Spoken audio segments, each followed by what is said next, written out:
ഒരു കുഞ്ഞിനെ എങ്ങനെ ദൈവവചനത്തിൽ വേരൂന്നി വളർത്തണം എന്നതിനെക്കുറിച്ച് ധാരാളം മാർഗനിർദ്ദേശങ്ങൾ സഭ നമുക്ക് നൽകുന്നുണ്ട്. ശൈശവം മുതലുള്ള ആത്മീയ ജീവിതം എന്നത് നമ്മുടെ കുഞ്ഞുങ്ങൾ ജനിക്കുമ്പോൾ തന്നെ ദൈവസ്നേഹത്തിൻ്റെ അന്തരീക്ഷം അവർക്ക് ലഭിക്കുന്നു എന്ന് ഉറപ്പുവരുത്തുക എന്നതാണ്. ഒരു നവജാത ശിശുവിന് ഭാഷ മനസ്സിലാക്കാൻ കഴിഞ്ഞെന്ന് വരില്ല, പക്ഷേ സ്നേഹവും സുരക്ഷിതത്വവും അവർക്ക് തിരിച്ചറിയാൻ തീർച്ചയായും സാധിക്കും.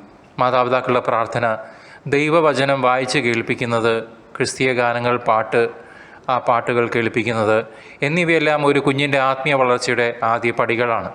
ഗർഭകാലത്ത് ക്രിസ്തീയ ഗാനങ്ങൾ കേട്ടിരുന്ന ഒരു സ്ത്രീ കുഞ്ഞ് പ്രസവിച്ചതിന് ശേഷം അതേ ഗാനങ്ങൾ പിന്നീട് ആവർത്തിക്കുമ്പോൾ ആ കുഞ്ഞിൻ്റെ ശ്രദ്ധ മറ്റ് പാട്ടുകളിൽ നിന്ന് മാറി ആ പ്രത്യേകമായിട്ട് കേട്ടിരുന്ന പാട്ടുകളിലേക്ക് ആകർഷിക്കപ്പെടുന്നത് സ്വാഭാവികമായിട്ടുള്ള ഒരു അവസ്ഥ മാത്രം.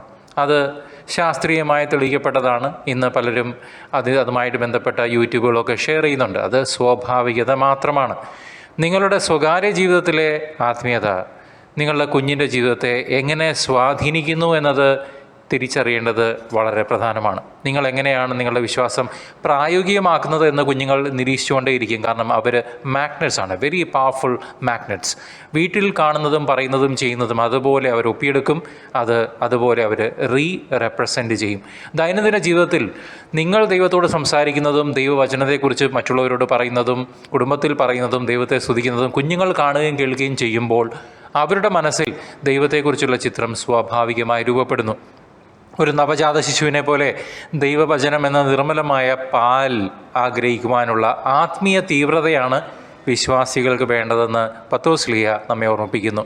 നിങ്ങളുടെ പ്രാർത്ഥനകൾ, നിങ്ങൾ വീട്ടിൽ സൃഷ്ടിക്കുന്ന ആത്മീയ അന്തരീക്ഷം എന്നിവയെല്ലാം കുഞ്ഞുങ്ങളുടെ മനസ്സിനെ സ്വാധീനിക്കുന്ന ഘടകങ്ങളാണ്. ദൈവത്തിനു വേണ്ടി വളർത്തുന്നത് വളരെ കഠിനവും പ്രയാസകരവും ശ്രമകരവുമായ ഉദ്യമമാണ്, സംശയമില്ല.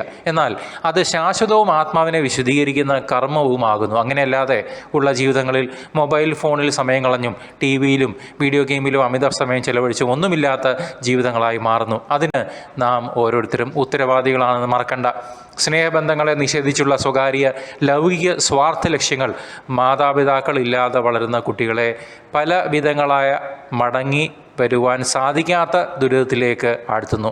ഈ സ്വാർത്ഥ തീരുമാനങ്ങൾ ഒടുവിൽ തങ്ങളെ തന്നെ തകർത്ത് കളയുമ്പോൾ വല്ലാതെ വൈകിപ്പോയിട്ടുണ്ടാവും. നിങ്ങളുടെ ജീവിതം ഒരു പ്രാർത്ഥനയായി മാറണം. അത് നിങ്ങളുടെ കുട്ടികളുടെ ജീവിതത്തിലും ആഴമായ സ്വാധീനം ചെലുത്തും. അങ്ങനെ അവർ വളരുമ്പോൾ ദൈവത്തിൽ ഉറച്ച വിശ്വാസം അവർക്കും ഉണ്ടാകും.